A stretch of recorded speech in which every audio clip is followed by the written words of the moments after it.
just the person I wanted to see.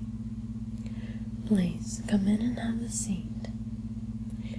As I understand it, you've been wrapping up research on your latest anomaly, correct? Very good, because I have a new anomaly that I think you would be the perfect person for. You've been briefed on this new SCP we've encountered, have you not? What are your thoughts?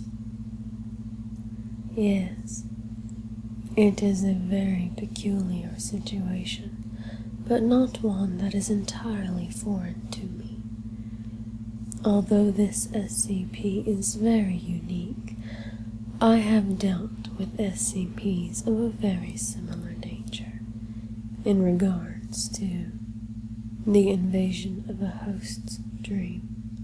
You have already been administered the medication that I prescribed, correct? Good. The medication is something that you are going to need to take regularly while you work on this case. It's a fear suppression aid.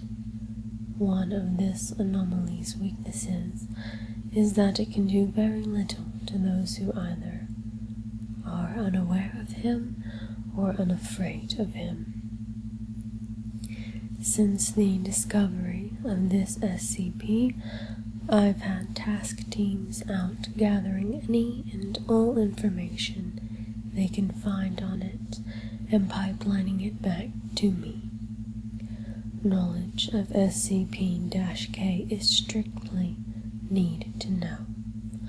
I believe they've just about finished their investigations. They are combing back over now for anything they might have missed. Any staff who is not permanently assigned to SCP-K will be administered selective amnesia.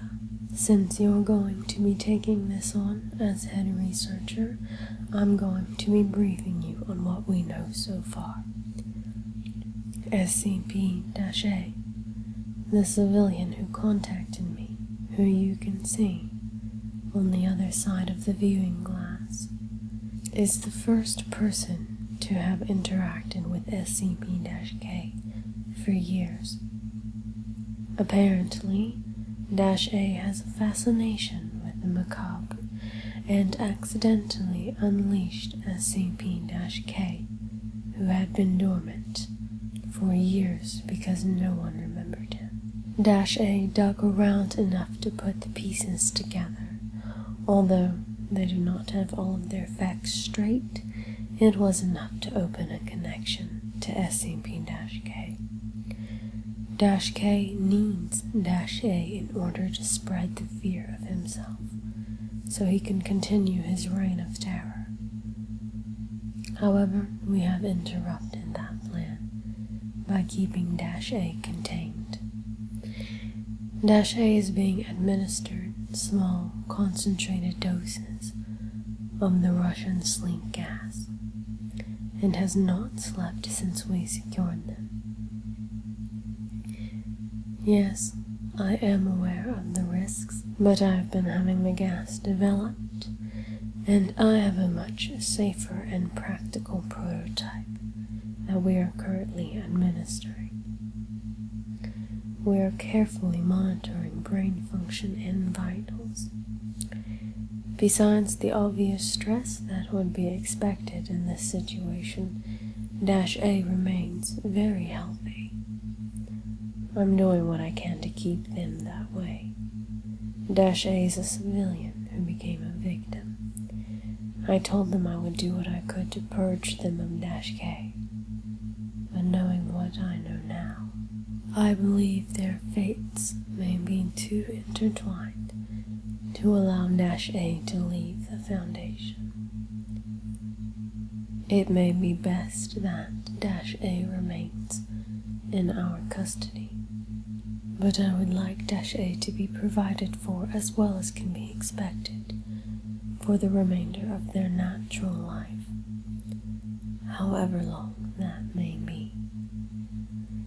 SCP-K, otherwise known as Freddy Krueger, was often referred to as the son of 100 maniacs. For a good, albeit tragic reason. His mother, Amanda Krueger, was a nun who worked at the Hathaway House, an asylum for the criminally insane. She was accidentally locked in a room where 100 maniacs were housed. They kept her hidden for days and raped her repeatedly during this time. When they found her, she was barely alive and ultimately pregnant. In September of 1942, she gave birth to a boy named Frederick Charles Krueger, although she herself did not raise the boy. Instead, he was placed with an abusive alcoholic, Edward Underwood, where he was abused both physically and verbally, with the preferred method being whipping with a belt. Once SCP-K became a teenager, he became fed up with his adopted father's abuse and retaliated. Underwood came home one day, particularly drunk, and began beating SCP-K. K laughed off his blows before stabbing him in the eye with a straight razor. In elementary school, K killed the class hamster, was severely bullied, and during his young adult years, he would cut himself for pleasure with a straight razor, which ironically was the same one he used to kill Mr. Underwood. As an adult, K worked at a local power plant, married, and raised a daughter. However, behind his peaceful facade was a horrific desire for vengeance and retribution against the hell he had endured in Springwood. So he turned his attention to the children of his former classmates and bullies. He constructed a glove with fish knives on the fingers, kidnapped the children, and took them to his workplace's boiler room. He used his device to mangle and torture the children, scattering their remains throughout the town. His acts earned him the reputation of a serial killer, and he was hence known as the Springwood Slasher. He murdered around 20 innocent children before he was finally arrested. However, a technicality and an incompetent judge allowed him to walk away scot-free.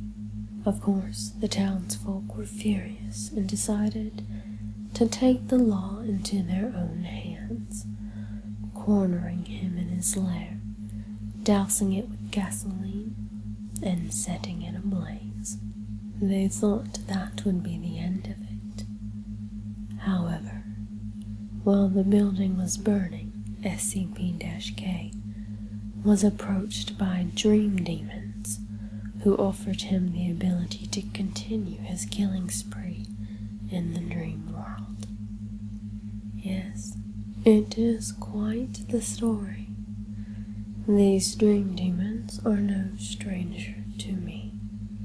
I have encountered them a few times throughout my time here with the Foundation, which I'm sure you're aware has been an incredibly long time.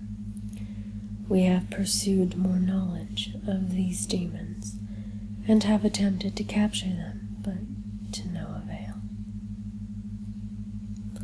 They are incredibly elusive creatures that can lie dormant for centuries at a time. However, it is my hope that SCP-K will be able to further our knowledge of these beings. We are also locating SCP-K's daughter, as we speak. SCP-K can enter the dreams of anyone, provided that there is enough fear of him, and whatever injuries he inflicts on them in the dream world will appear on them in the real world. This is how he kills his victims. He usually uses his clawed glove, but often manipulates the dream world around him, usually in accordance with the person's personality or fears. He cannot be killed while he is in the dream world. In the dream world, he has displayed various capabilities, which include the ability to regenerate back lost body parts, shape-shifting, and telekinetic powers.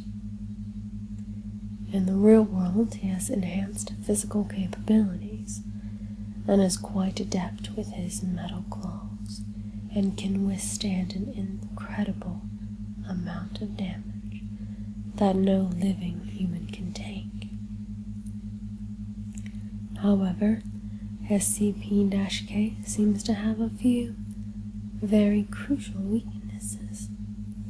The first being that he cannot harm someone unless they are first consciously knowledgeable of him and second, afraid of him. Without either of these things, SCP-K cannot claim dominion over his desired host, and therefore cannot harm them. He can also be dragged out of the dream world if the host latches on to him before waking up. Once in the physical world, SCP-K can be captured or killed. Although he is still incredibly strong and resilient, he is manageable. He possesses no power outside the realm of dreams, which is exactly how we will contain him. I've been doing some tests with SCP-A, and all of the evidence gathered supports my theories and my plan. We're going to hook -A up to a brain scan device, along with a team who will be brain synced with the -A. They will then enter the dream of -A to secure SCP-K and bring him into the physical realm. I am aware of how dangerous this containment is, and I hope that you are as well. We cannot afford any mistakes or missteps. Every security and safety precaution that can be taken will be taken. My goal is to always have successful containments and no casualties.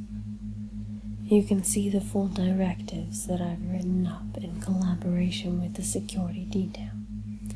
You will not be in the room during this mission, nor will you take part. Everything is being prepped as we speak, and we are going to attempt to retrieve SCP-K in exactly 3 hours. Get some rest, Doctor. It's going to be a long night.